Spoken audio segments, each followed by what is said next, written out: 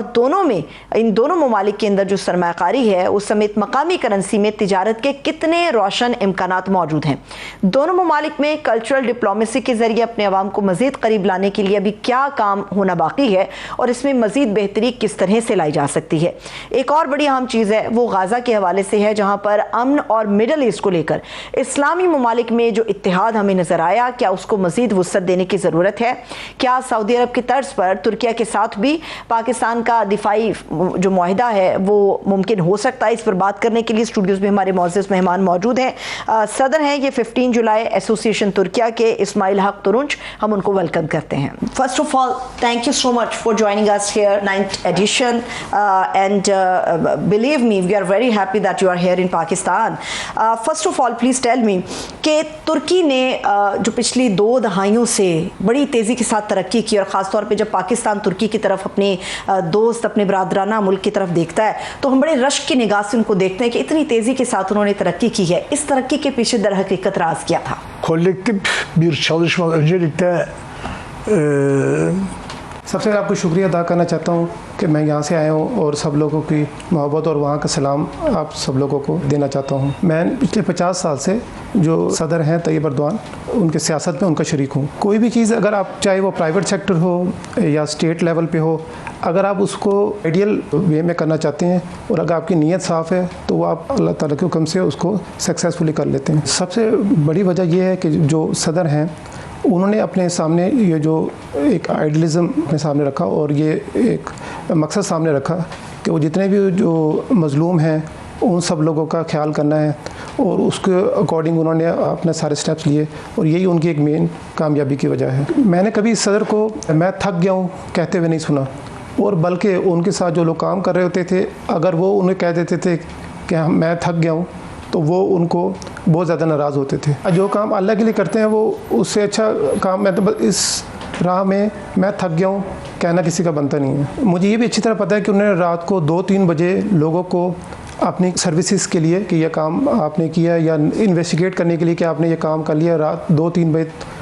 کال کرتے ہوئے اس کے بارے میں انویسٹیگیٹ کرتے ہوئے مجھے اچھی طرح اس کے بارے میں آئیڈیا ہے. یہ در حقیقت ہمارے لیے بہت بڑی موٹیویشن ہے جو آپ گفتگو کر رہے ہیں کہ پاکستان بھی اگر انہی راستوں پہ چلے, اور در حقیقت ہمیں ایسا لگتا ہے کہ اب موجودہ حکومت اس طرح سے آگے بڑھ بھی رہی ہے. پاکستان, آپ ترکیہ سے پاکستان آئے ہیں تو در حقیقت اس کے پیچھے مقصد کیا ہے؟ پاکستان اس وقت جو آپ کی آمد ہوئی ہے köylerde ve o yaşam alanlarında. میں پہلی دفعہ 2006 میں آیا تھا یہاں پہ. 2006 میں مظفر آباد والی سائٹ پہ فلڈ آیا تھا تو میں وہاں پر اور اس کے جو نیئر بائی ایریاز ہیں گاؤں وغیرہ وہاں پہ وزٹ کیا تھا اور وہاں پہ اپنی خدمات سر انجام دی تھیں. مجھے پہلے پتہ تھا کہ پاکستان ایک اسٹیٹ ہے, ایک کنٹری ہے اور اس کے بعد آئیڈیا, لیکن جب میں یہاں آیا تو مجھے پتہ لگا, اس کے بعد بھی میرا پاکستان میں 3-4 سال بعد دوبارہ آنا ہوا, اس مجھے آئیڈیا ہوا کہ پاکستان کے لوگ ہیں وہ کتنے اچھے لوگ ہیں اور ان کی نیت کتنی اچھی ہے. تو اس کے بعد سے میرا جذبہ اور بڑھا. اب میں یہ 20 سے زیادہ دفعہ پاکستان آ چکا ہوں, اور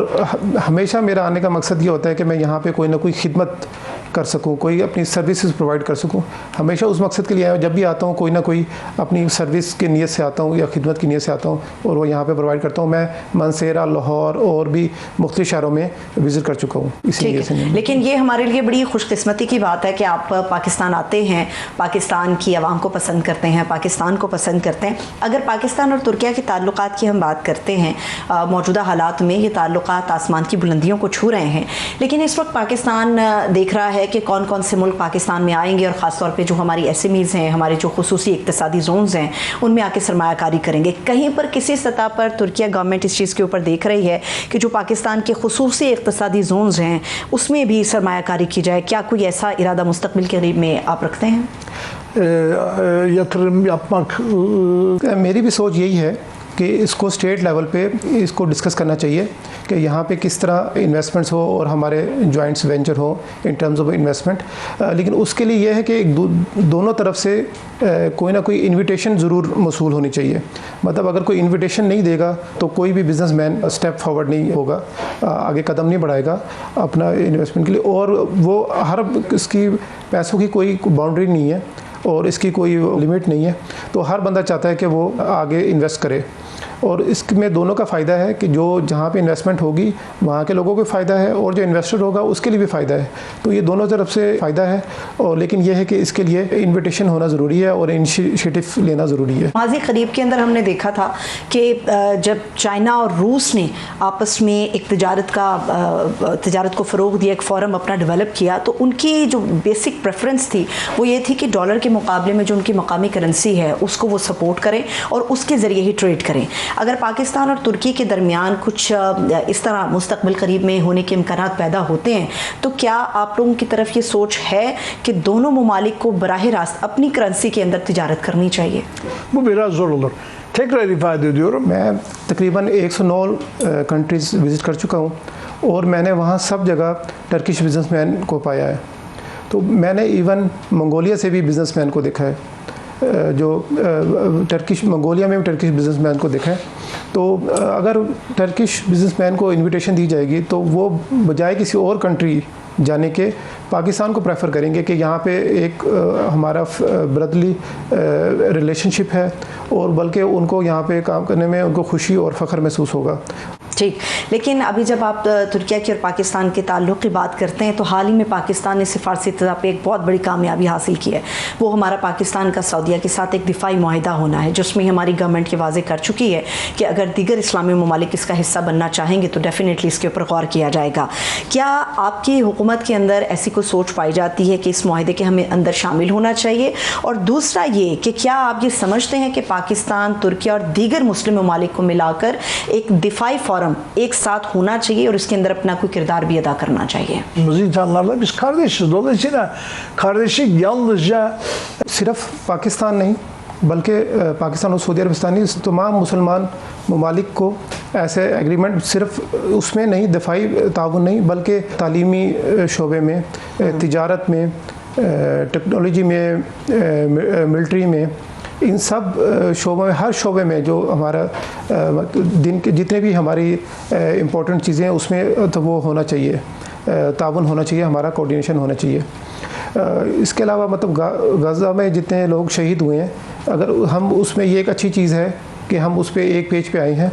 اس میں اگر ہم اس میں اپنے پہلے سب اکٹھے ہو جاتے ہیں تو اتنے لوگ مطلب یہاں پہ جتنے 80,000 لوگ شہید ہوئے ہیں اور جتنے لوگ شہید ہوئے, جانوں کا نقصان ہوا ہے, تو وہ نہ ہوتا. تو وہ کہہ رہا ہے ہمارا جو ہم برادر ممالک ہیں, یہ صرف اس طرح الفاظ میں نہیں ہونا چاہیے بلکہ اس کے ریئل امپلیمنٹیشن ہونی چاہیے, اس کو پریکٹیکل ہونا چاہیے اور ہمارا ہر شعبے میں تعاون ہونا چاہیے. ٹھیک ہے, اب آپ کی موجودگی کا فائدہ اٹھاتے ہوئے ایک آخری سوال آپ کے سامنے. وہ یہ سوال ہے کہ ہم نے دیکھا ہے کہ ترکیہ کے ساتھ جب تعلقات ہمارے کہیں زیادہ آگے بڑھے ہیں تو پاکستان کے اندر جو ہمارا نوجوان طبقہ ہے خاص کر, اس کے اندر بڑا رجحان ہے کہ وہ ترکیہ کی زبان سیکھے, اور یہاں پر باقاعدہ ہمارے جو تعلیمی ادارے ہیں وہاں پر اس قسم کے کورسز بھی کرائے جا رہے ہیں. اگر صرف آپ کی بات کریں تو مستقبل قریب میں کیا آپ بھی اردو سیکھنے کا ارادہ رکھتے ہیں؟ inancımız aynı ama birbirimize anlaşacak. بالکل ایسے, کیونکہ ہمارا بلیو ایک ہے اور ہمارا دل بھی ایک ہے, لیکن ہم کسی اور فورن لینگویج کا سہارا لینے میں مجبور ہوتے ہیں جب آپس میں بات چیت کرنی ہوتی ہے. تو کہتے ہیں کہ یہ مطلب میری بالکل خواہش ہے کہ ہماری زبان جو ہے اپنی زبان میں ہمیں بات چیت بالکل کرنی چاہیے. صحیح. ترکیہ میں پاکستان کے لیے ایک محبت ہے, بھائی چارہ ہے, اور ہمیں یہ یقین بھی ہے اور امید بھی ہے کہ وقت گزرنے کے ساتھ یہ رشتہ پاکستان اور ترکیہ کا مزید مضبوط ہوگا. بہت بہت شکریہ, تھینک یو سو مچ آپ کے وقت کے لیے. اسماعیل حقی ترنج صاحب ہمارے ساتھ موجود تھے. اس کے ساتھ ہی مجھے اجازت دیجیے, اپنا خیال رکھیے, خدا حافظ.